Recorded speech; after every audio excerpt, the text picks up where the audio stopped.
Hello everyone, আসসালামু আলাইকুম। সবাই কেমন আছেন? আমি তো আলহামদুলিল্লাহ অনেক ভালো আছি।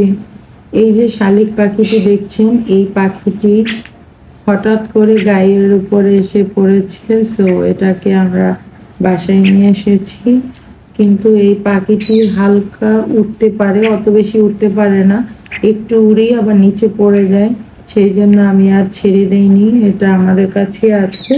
এটা খাবারও ঠিক মতো নিজে ঠোঁটে তুলে খেতে পারে না, মানে খাবার দেখলি দুই ঠোঁট মিলে চিল্লায় শুধু, ডাকে, সুন্দরভাবেই ডাকে। ওর হাঁটার স্টাইলটা দেখেন। ওই পাশে আমার মিঠু, মিঠু, মিঠু, মিঠু।